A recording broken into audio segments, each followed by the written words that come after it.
So after I make my new project, the first thing I want to do is make a class to hold records of my data. So I'll go to New, go to Class, and this would be like a rain meter reading. If I go and look at that data, see, I know what the data looks like, but let's go ahead and look at it so you know what it looks like.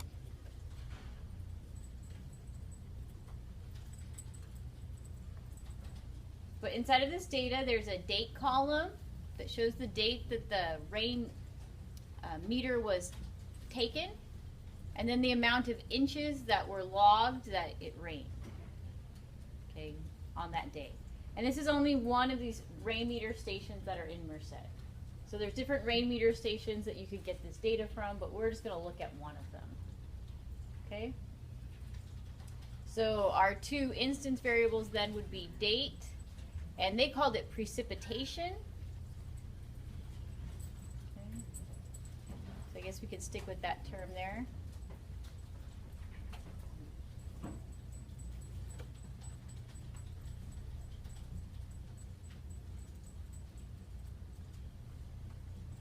So actually, compared to our last educational income, remember when we made this guy, we had lots of instance variables. Now we're only going to have 2 instance variables. This should be pretty easy for us to make. Okay?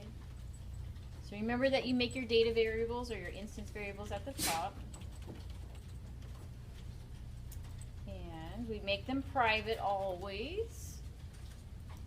And so, actually, we could practice our date variable if we wanted to.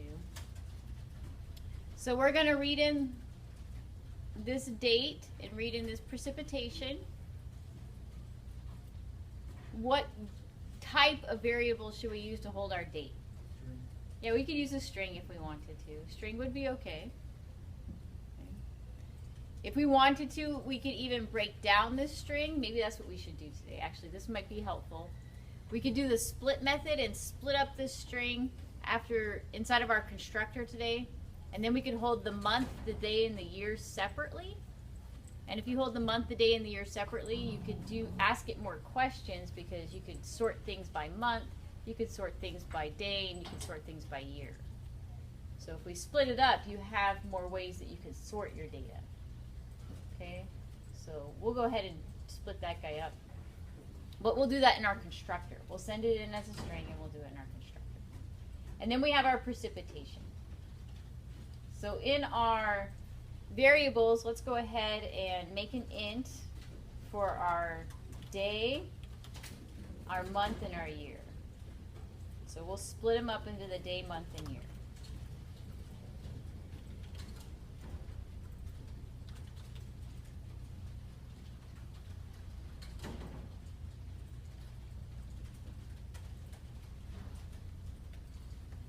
And then we'll have our precipitation. Now our precipitation is a decimal value, so it makes sense that he would be a double. You see in that column?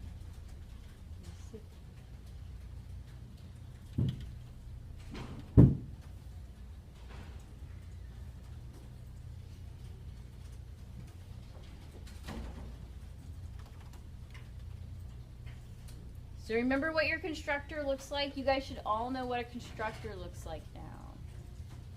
Okay, without even having to look it up, it should be something hey, I just know what a constructor, you can't get much easier than that, right? Remember that a constructor starts with the word public. A constructor has no return type, and a constructor has the same name as your class. Those are the 3 rules. It's public, no return type, and the same name as your class. Now this is the default constructor because there's nothing in the parentheses. But we're not going to use a default constructor. We'll go ahead and make a constructor that takes in a string array with our data. Because we know we're going to read that data in from a file. We'll read it in as a string. We'll split that string and send it to our constructor.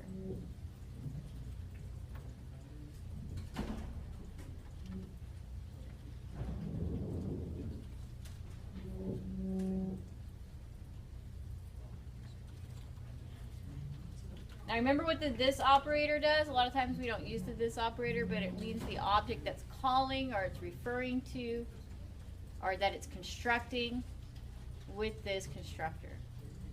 But remember that you don't necessarily need the this operator as long as your parameter is a different name, so it's optional.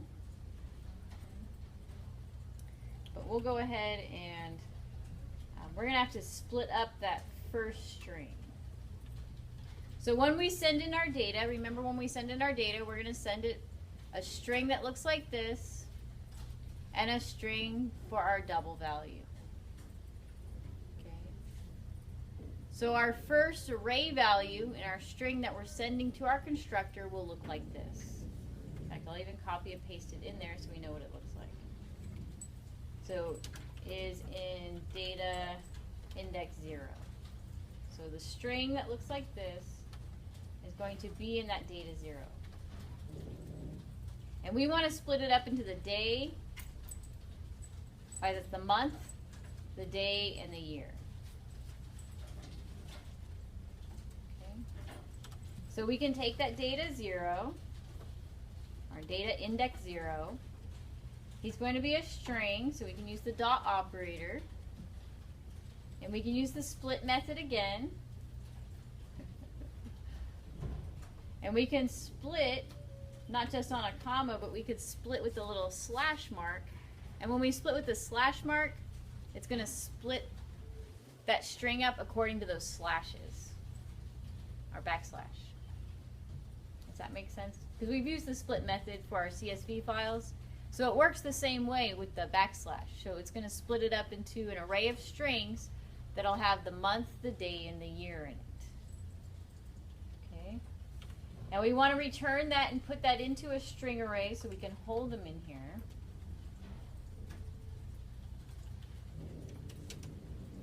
Yes, Douglas. What's the difference between a split string and a split end?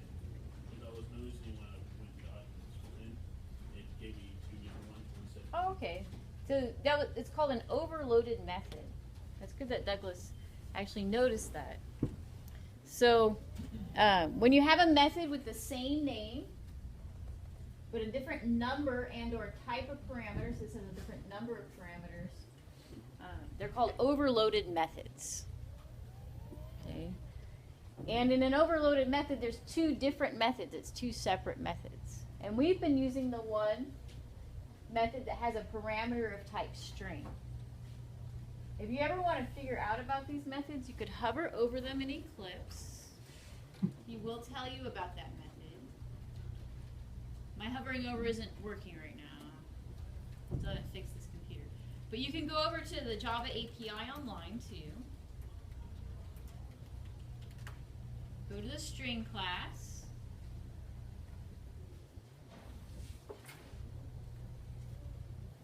And we can look up the split method. And this one tells it splits the string around matches of the given regular expression, and they call the second parameter limit. What could limit be, right? Here. So you can click on the split method and you can look more. Okay. And it says the limit parameter controls the number of times the pattern is applied and therefore affects the length of the resulting array. So if we use that second split method on this data, let's say we use the second one here. Oops, dang it. Let's say we split it on the slash mark, and then I used a comma because that method actually took in two parameters, so I have to send it two arguments. And I sent it the number 2. It would split this, and it would split this, and then it would stop. You see, I told it the limit of 2. It only will split 2 things instead of all of them. So that's what the second split method does. And I think it's important to do things like that. So great question, Douglas. Yes. So we saw an overloaded method, how to look it up online. You read about it, you figure out how it works, and now you can use it. Okay? So That's real programming. We look up new methods online and we can use them. Okay. Remember, anything you want to do with strings, there is a method to do it for you. But we're going to use the first one. We'll use the first split method because we do want to split all of them. So, let's see, it'll do month, then day, and then year. So actually this will be our month. And we'll take that date string now, and our month will be the first thing that we split. Do you see how he's the first one in that first string that we're splitting?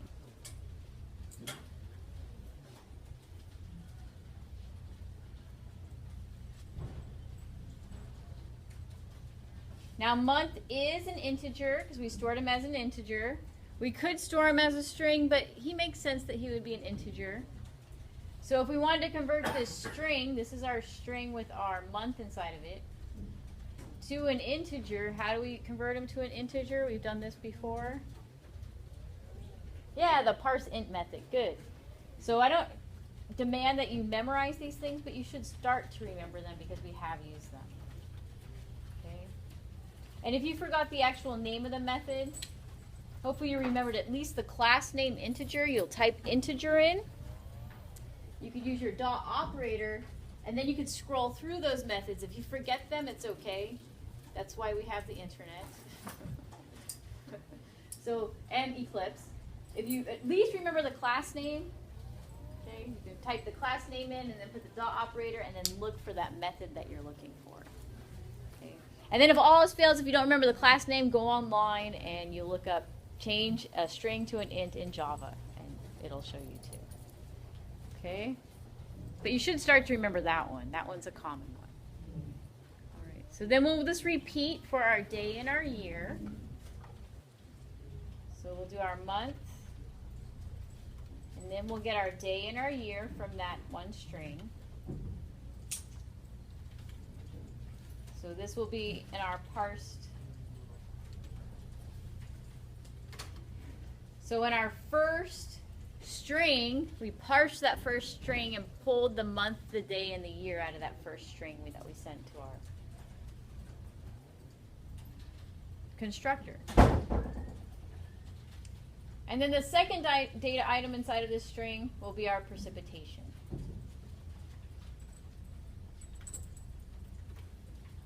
Or the amount of rainfall. If you didn't want to use precipitation, you could use the amount of rainfall. And that will be in our parameter inside of his index 1. Because our parameter is going to have two values that we're sending it, two strings inside of our string array. And one will be the date and one will be the precipitation. And of course, this precipitation is a string and we need to convert it to an int. So we use our same methodology here and use our parse int method. And change, oh, double, sorry. And notice that he was okay with parsing it as an int. Notice I don't get an error, and why is that okay? Because an int can be a double. Remember, a smaller cup can fit into a bigger cup, but this is a logic error because it will drop all of my decimal places and we'll get a bunch of zeros in there. So let's go ahead and fix that, actually. So remember, in the double class, we have a parse double method. And they name these on purpose the same like this, so then if you remember one, you'll remember the next one. It's good to follow the same method, or the same naming strategies, naming standards. All right. Remember, that's the hard part, is making the constructor. The rest is pretty easy for making our class. So if we want our accessors and mutators, we'll go to source, generate getters and setters. We'll generate all of our getters and setters for ourselves. And of course, then we'll go to source and we'll generate our toString method for ourselves so that we can print out our data.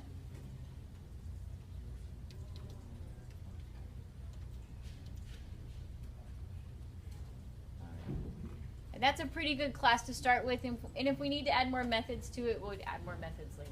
But remember, if you ever added methods to this class, they should do with a single rain meter record. You don't want to add a method in here to read in all the data. That doesn't make sense because this is a template for a single rain meter record. Okay, so you only want methods in here that have to do with a single record. Okay? All right. Now we'll make our test class. We're pretty good at this, hopefully. So we'll go to new class. I named my first class rain meter reading, so I'll name this rain meter test.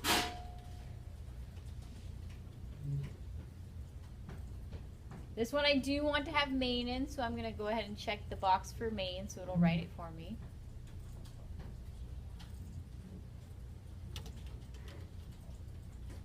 And remember, you can get rid of those automatically generated comments. Now, one thing I've been skipping, I think, in here is putting my name at the top, but we should follow that kind of habit of putting our name at the top of our programs.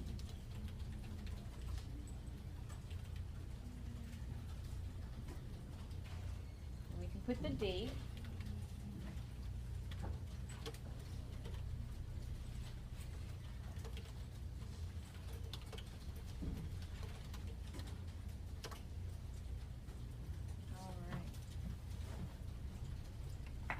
Now we could either work with an array or work with an array list. Now we are learning array list. But just as a poll, who prefers arrays and who prefers array lists? So arrays and then array lists. Ah, very good. And that's good. We should like the nice encapsulated array lists. Now, array lists are pretty nice. There are certain instances where I did see that they have worked inefficiently, but for the most part, they're very efficient data structures, and they are good to use. So let's make our array list. Now remember that we can declare him as a list and then instantiate him as an array list. Do you remember the reason for that? It's for polymorphism, and when another method out there in the world takes in a list, we can send it an array list, or we can send it a different kind of list. So a lot of times we declared a type list because an array list is a list. And you can put your generics in there. So we'll make this a private list, and he's going to be a rain meter reading. He's going to hold rain meter reading objects.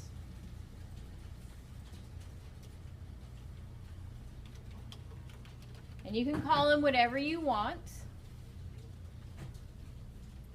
And we'll go ahead and instantiate him here at the top.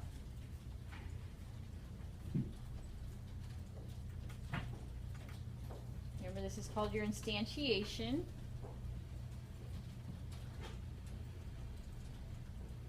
I still haven't fixed, or, you know what, I need to download a new version of Eclipse and then I can fix this.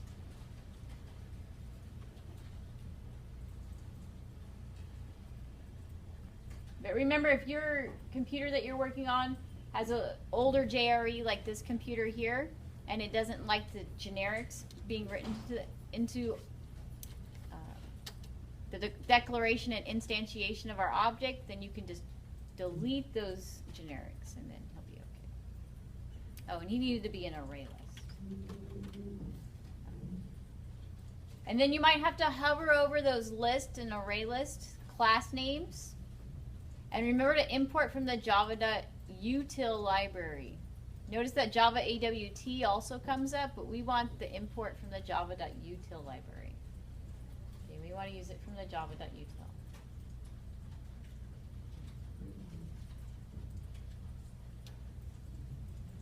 Awesome.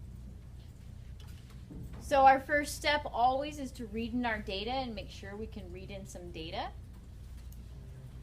And remember, reading in data from a file is kind of like copy and paste code.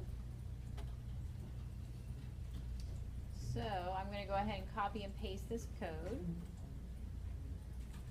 Hopefully you have another file open. If you need to copy and paste that code, remember I have some code inside of our class assignments here where you can grab that file reading data from. But remember the important parts of our file reading data. Our file reading code. We make our scanner object. We call him input stream. We instantiate him inside of a try-catch block because he can throw a file not found exception. And exceptions, remember, are great because they help us recover. Now, we're not doing very good recovery here. We're just printing out an error message and an exit. But remember, if you wanted to, you could put this in a while loop and you could keep asking for the new file name until it finds it. So you could do a better recovery here. Okay. So exceptions are to recover if your program fails.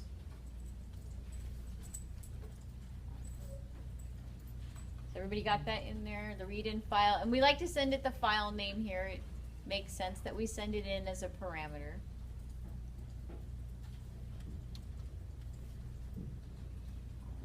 And then does our data have a header? Yes, it does. So remember what this line of code, this was an important line of code so our program didn't fail. We read in that header, this header right here, the date and the precipitation. We read this line in, that string in, and we do nothing with it.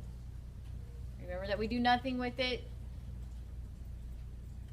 So he'll just be out of our file. Because there's no way to say, hey, skip a line. No, you have to read in that line and do nothing with it. It's like skipping a line. Okay? Now, since we're using array list, we no longer need our count variable. And why don't we need a count variable with an array list? Because array list will always tell us how many elements are in there with the size method. So the size method in an array list will always tell us how many things we've added into our array list. So we don't have to keep a separate count, which is nice. All right. I'm going to comment out some of this code, and I'm going to delete some of this code. So that all I'm doing is, in my while loop, reading in that one line, and then printing them out. Remember, we always want to do this step to make sure that we're reading in from the file right. Okay, and that the file is being read correctly. Okay. So in your while loop, remember your while loop, using that input stream object, use a scanner object. This is a method of the scanner class. If it has next line, returns true if there's another line inside of our file. We read in that line with the next line method from the scanner class. And then we're just going to print out that line to see what it is. And they're enclosed in the curly brackets because we're running more than one line of code in our while loop. And then after the while loop, we close our stream and close our method. Now when main runs, nothing's going to happen because we didn't tell it anything to happen, so we need to write some main to really test this thing. We need to write some code in our main, remember to test. Because right now, none of the methods are being called. So we'll make a test object of our class type. And remember that if we don't make a constructor, the default constructor is automatically made for us. Remember that. That's a good rule to know. If you make no constructors in your class, then the default constructor is made for you. If you make at least one constructor in your class, the default constructor is not made for us. So for our rain meter reading class, there is no default constructor anymore. Okay. But in here, because we did not make a constructor, we do have this automatically. And then we'll take that test object and we'll read in that file. And the name of our file is, of course we need to get our file in there, that's important. I named the file Daily Rainfall Merced. And remember, for typing, if you don't want to have any typing errors, you can always click once on your file, click again. You wait a couple seconds and you click again and it will let you edit the name. You can do a Control-C and copy. And then click off of it and it'll keep the same name. But now I have it copied on my clipboard. And remember that I also want to put this file into my project. So I'll drag that file to my project folder. Remember, you want it on the outside of the source folder, right inside of the project folder. That's where Java looks for these files. We could put it somewhere else, but it makes sense that that's a good place to put it. All right, and then we write our file name into our argument.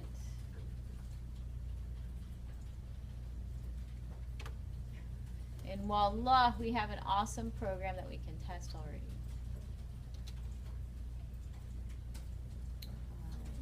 So it should be able to read in that file, and then it's just spitting it back at us at the screen. So right now, if it's not working, this is where you say, hey, why aren't it working? All right. But I think we've gotten to the point where everyone should probably have this working by now. We've read in enough files, right? We're becoming experts at reading in files, hopefully. Reading in files is one of the easiest things you can do, actually. Because we're using all that pre-built code. Using pre-built code, you know is going to work, and you know it's going to be efficient. It's always a good way to go.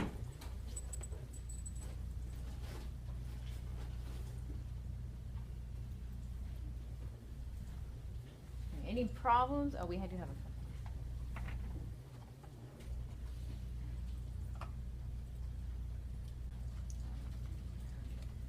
So like I said, what you'll do is you'll split your string. And I had some code in here from before.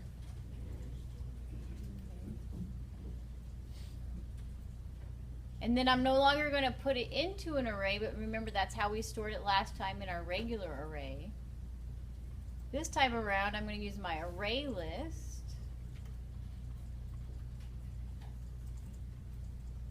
Actually, I need to construct my object first. So remember, we should construct our object. This is called constructing your object.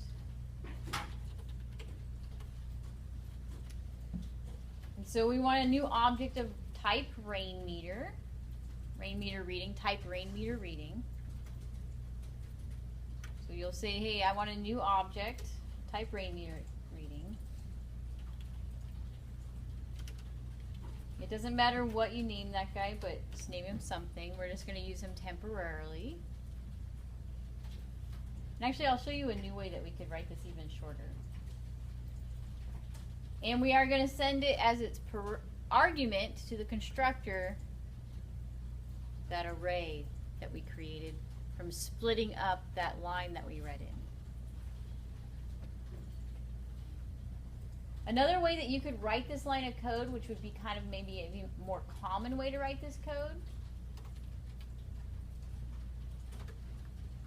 Let me show you. Well, 2 lines of code. So let me write it the first way, and then I'll show you a second way.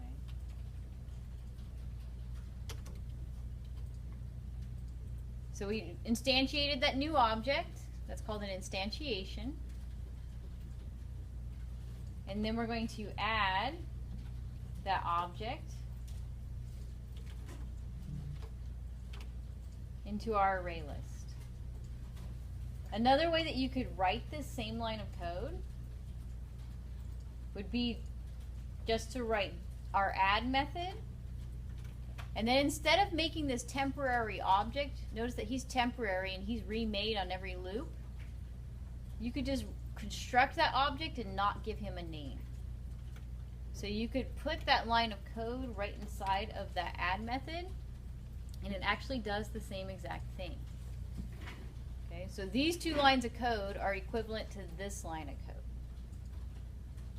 You see how we're constructing? This is a more common way to do it. When you have a temporary object, this is a temporary reference to our object. We no longer use him outside of this method, right, or out of this loop even. You can construct that object and just not give it a name. Okay. It still makes a reference, and it adds that reference into our array list. So that would be a more common way to write these 2 lines of code. Okay. But we write it this way at first so we realize what we're doing, and then we can write it this way second, and now we know what we're doing. Okay? So either way it will work. Alright. So now we've added all of our data into our array list with that one while loop here. So it reads in each line and adds it, constructs our object right here, and then adds it into our array list. Now I can run this code, and if I comment out that system out print line, it'll look like it did nothing, but it really is adding it into the array list. So in order to see that it added it into our array list, let's go ahead and just print out our array list. Everything inside of our array list. And this is what we worked on last class.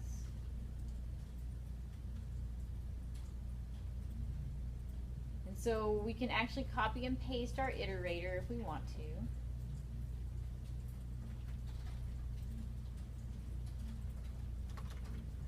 Remember that this is a common way to iterate through our array list,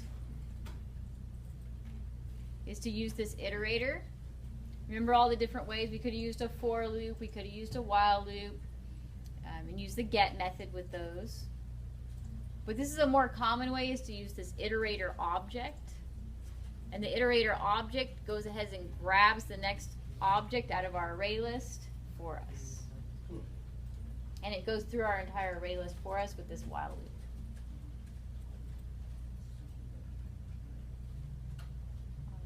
And notice it's nice copy paste code too. Alright, so then we just need to call our method to print our array.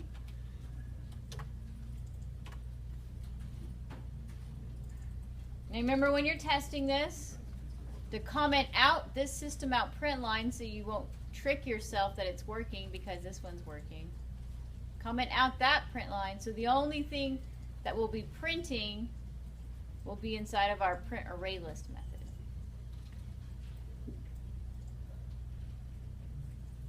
This is a good way to test ourselves.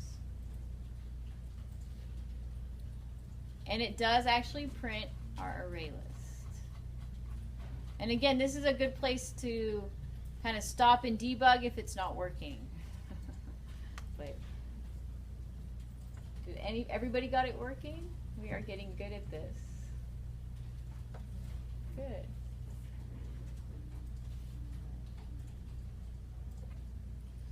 So now that we have this array list full of data, we can make some methods to ask it some questions.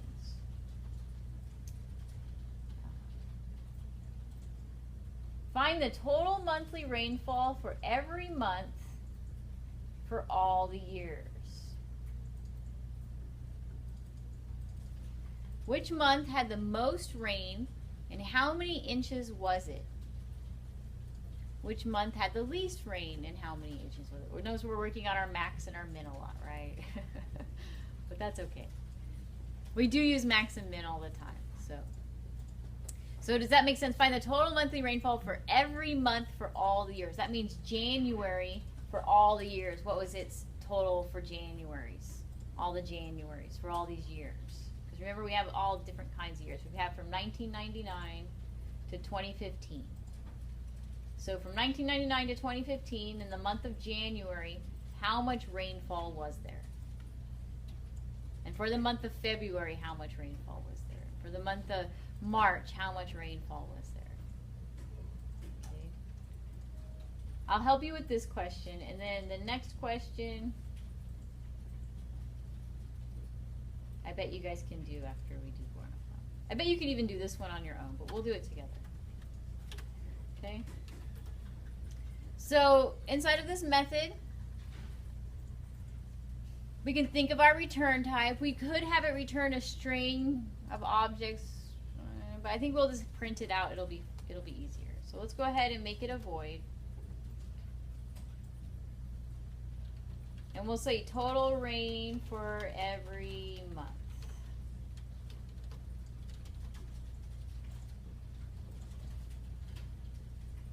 Now remember, you can name your method different, but you should name it something that it does, and it's fine to name things really long names in Java. That's an accepted practice. So, okay.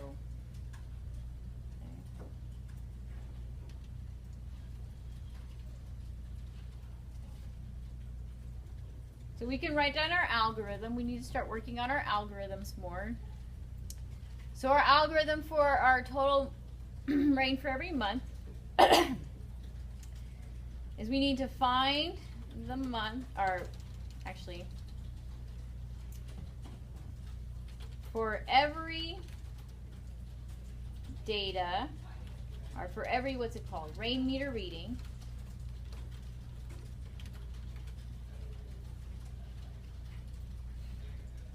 okay, so we know that we're going to have a for loop or an iterator that'll loop through for every rain meter reading.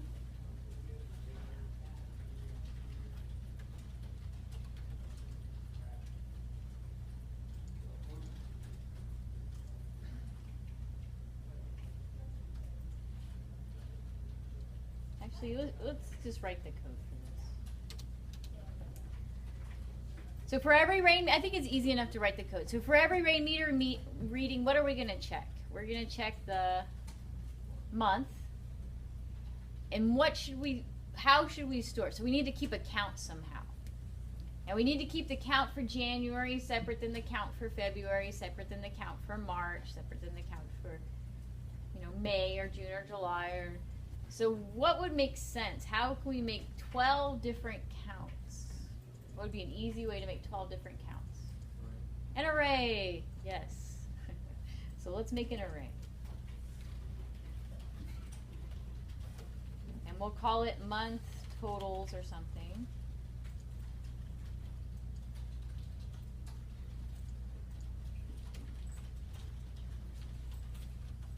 And we can have it be just a simple primitive integer array because we are just going to use it to have totals. Now here's a good question. When we created this array, when we instantiated this array with the new operator, do we have to go through and set all of our integers to 0? Because remember, we're going to add 2 of these integers, so we need to set them to 0. In Java, do we need to set them to 0? No, because it automatically does it for us. In other programming languages, it does not automatically set your variables that you create inside of an array to default values, but in Java, it does set it to 0 for us. Okay. All right, let's use our iterator. So I'm going to copy and paste our iterator code. I think it's pretty easy to use an iterator.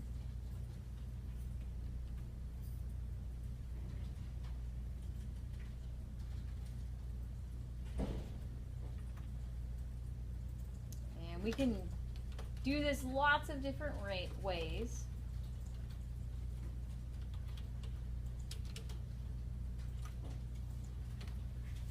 But I'm going to go ahead and put, now you guys will not have to typecast if you guys use generics. You will not have to put this typecast in here. But note that I have to put the typecast because I did not put my generics, or those, less than, greater than, up at the top. So you probably do not have to typecast him. Okay. But I'm going to go ahead and make a new rain meter reading object that I'll use in this while loop. It's kind of like a temporary rain meter object.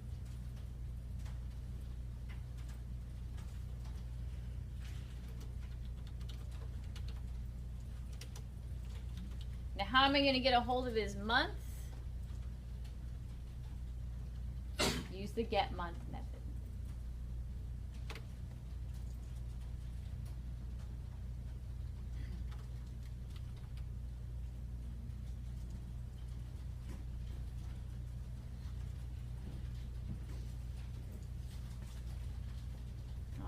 And then what do we want to do? We want to increment the monthly total at index next month.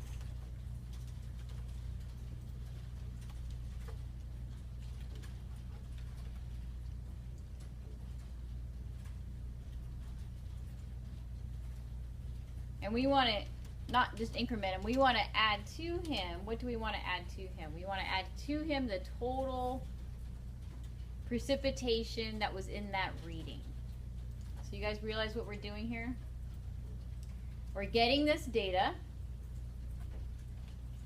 So remember to visualize what we're doing when we're writing this code. When I say iterator next, it's going to get an object that holds this data, right? Our date and our precipitation. When I tell it, okay, get our month, for that data, it's going to get that month. I can use that month as the index inside of my array that I'm counting or keeping counts with. Because I'm going to have 0 through 11 to represent all the months. Now what I want to add to it is this data value right here, the precipitation. Okay. So I'll use my next object, my rain meter reading object, grab his precipitation,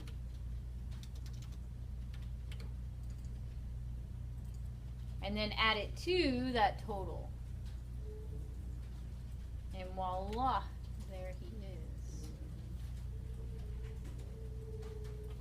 And so you can see that we're just iterating through our array list linearly. We're checking every rain meter record. We're grabbing their month, using that month as an index into our array that's keeping track of our totals.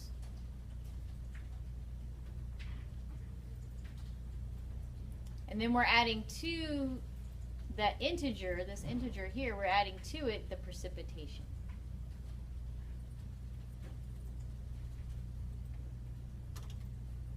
I could write these 3 lines of code into 1 line of code.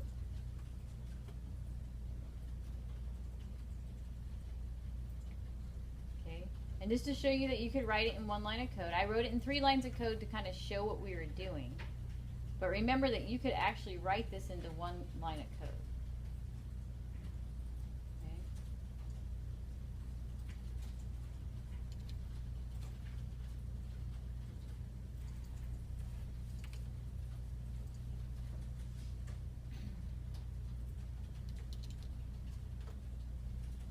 So if you wanted to write this in 1 line of code,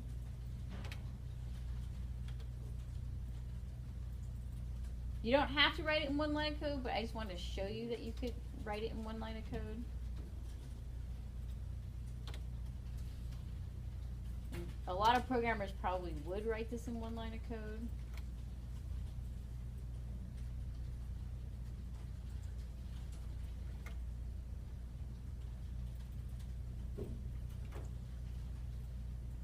Okay, so you could put all those 3 lines into 1 line of code if you wanted. See how we're doing the same thing in this 1 line of code. And I think you guys have gotten to the point where you could start understanding how to put it into 1 line of code like this. Because in the real world, most people will not make these temporary variables like this. When we're first learning how to program, we make them so we can realize what's going on in there. It helps us see what we're doing better. But when we program out there, usually they try to write everything in 1 line of code. Just so you know. Okay, do you see how I just kind of combine them all into 1 line? So see if you can, without even looking at my 1 line, see if you can put yours all into 1 line of code.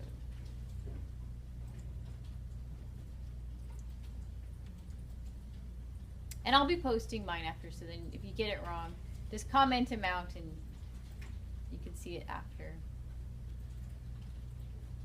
Alright, so we have our while loop. It's filling up this array that we declared here.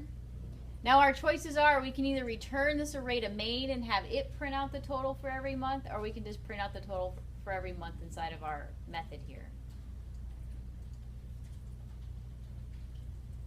Now from a designer standpoint, I should probably return that array and have the main print out that array. Okay, so maybe we should do that. Okay, so we'll return our array to main and have main print out our array. So inside of our method then, we'll just return that monthly totals array. And the reason being is,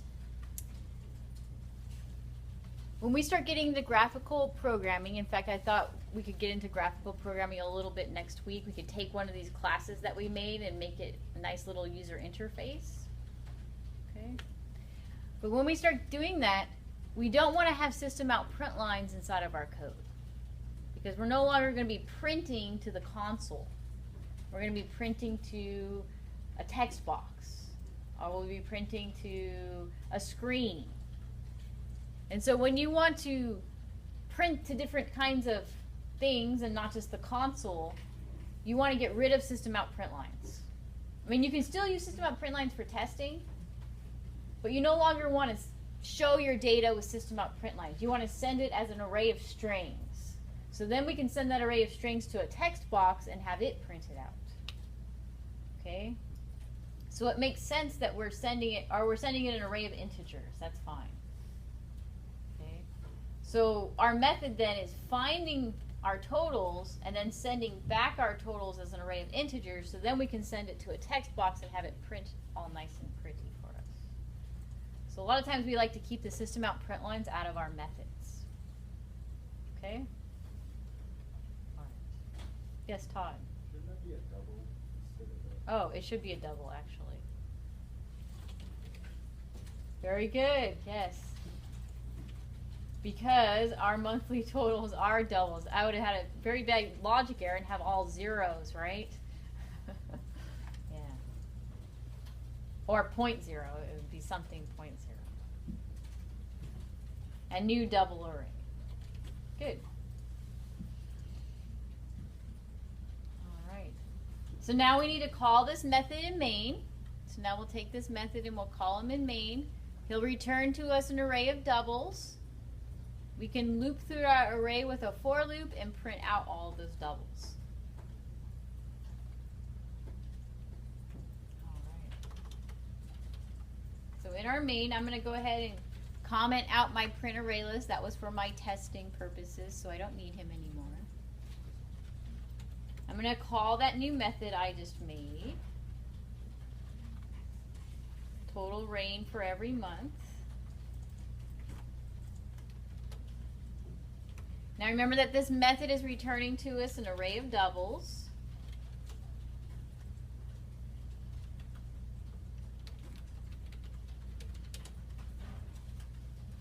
So I'll put him into a reference variable of type double array.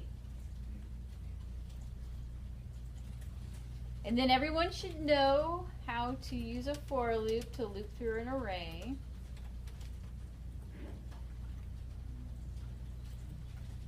Oops.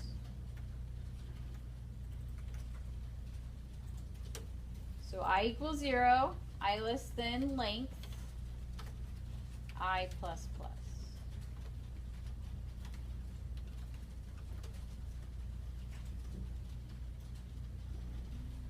And in main, for now, we're just going to use system out print lines, and then when we move to our graphics, we can we'll print him out a different way.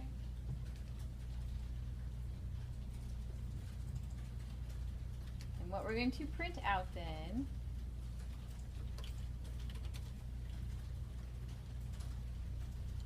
actually, let's just print him out, and then I'll show you how you can make the print, how to make him a little bit prettier.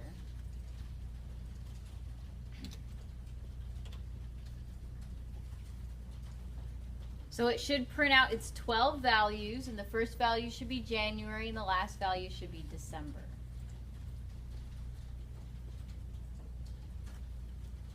If you want it to look nicer and say January, February, March, April, May, and say those things,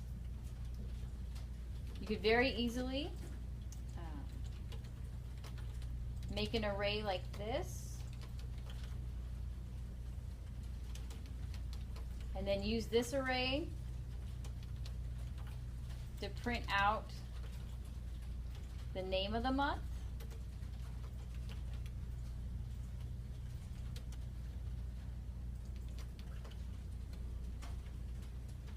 See, I'm declared and instantiating an array all in one line, and I can use this array to print out the actual month name.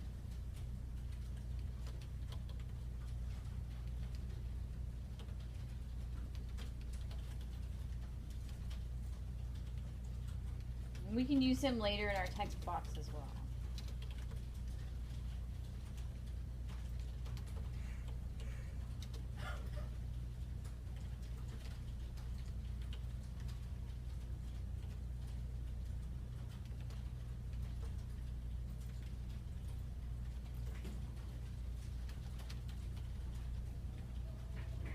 That's a good review of how to instantiate an array.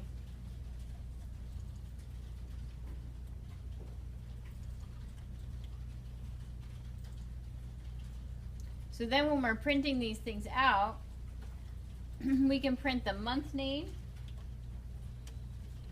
and then print a little space, and then print our rainfall. Do you see that? Then it'll look nice. Oh, index out of bounds. Let me make sure I have all my months. 1, 2, 3, 4, 5, 6, 7, 8, 9, 10, 11, 12. I have all my months.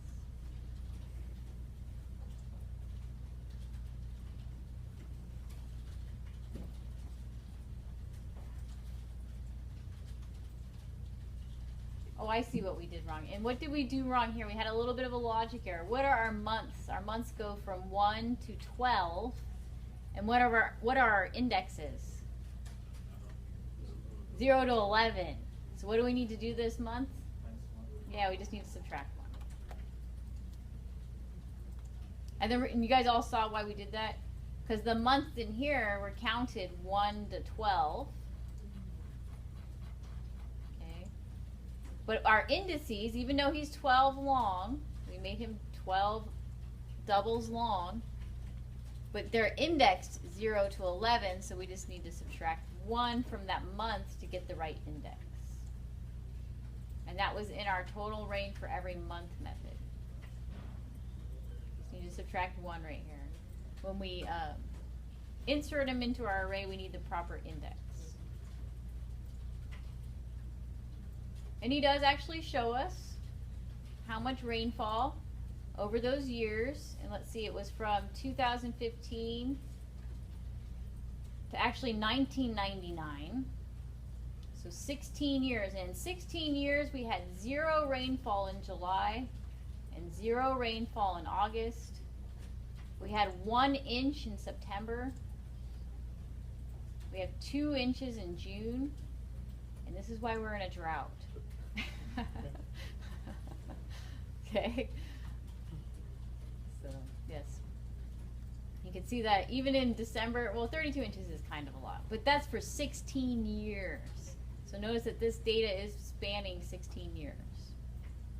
Now this is only one station here in Merced, but this is actual real data, but it is from one station here in Merced. If we wanted to be super accurate, we could find the other stations and put their data in here too.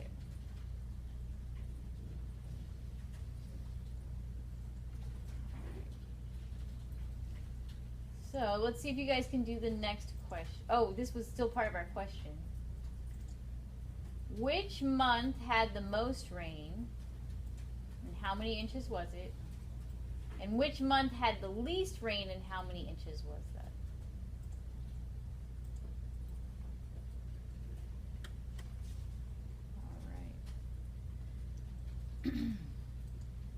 So how are you going to figure out the most rain and the least rain? And actually, well,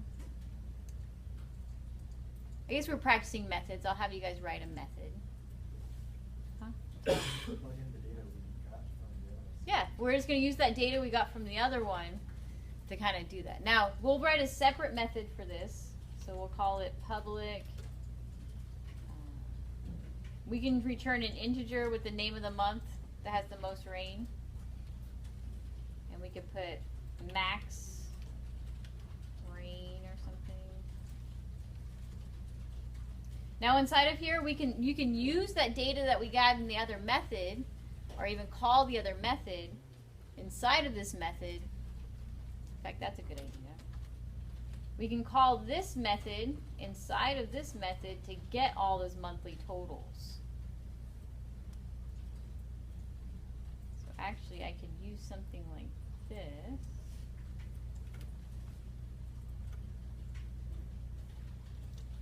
So you can call a method inside of another method.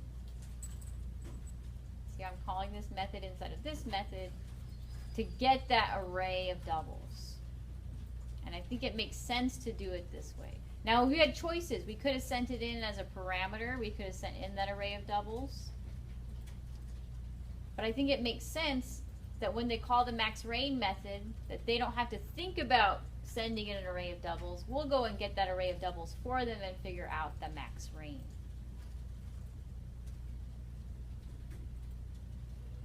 And maybe call it max rain in a month. That sounds more explanatory of what it is. All right, so I'll let you guys figure out your max method and your min method. Remember that you'll have a max month be an integer. And you'll return that max month. So a 1 for January and a 12 for December. And here's where you'll write the logic of finding the max. So I'm going to leave this as a class assignment today, right? And once you find the max rain in a month, once you get this working, get this method working first.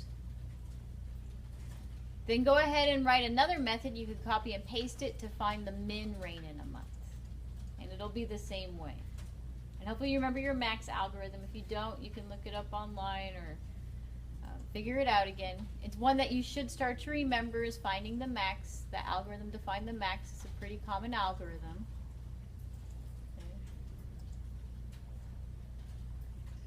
I'll come around and make sure everyone's programs are working up until then. So work on the max and the min.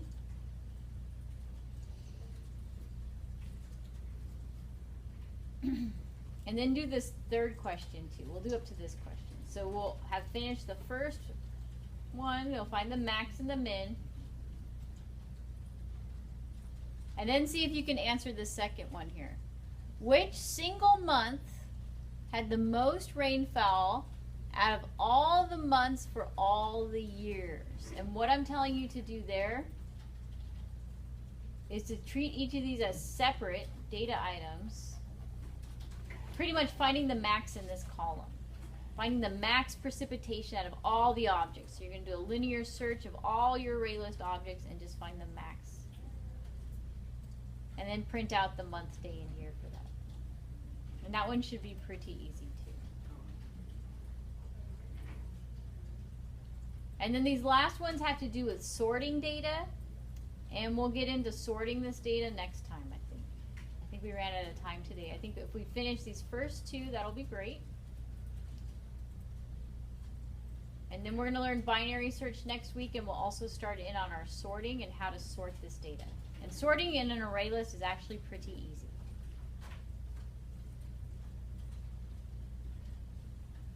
But I think I'll leave that till next time. So let me pause recording.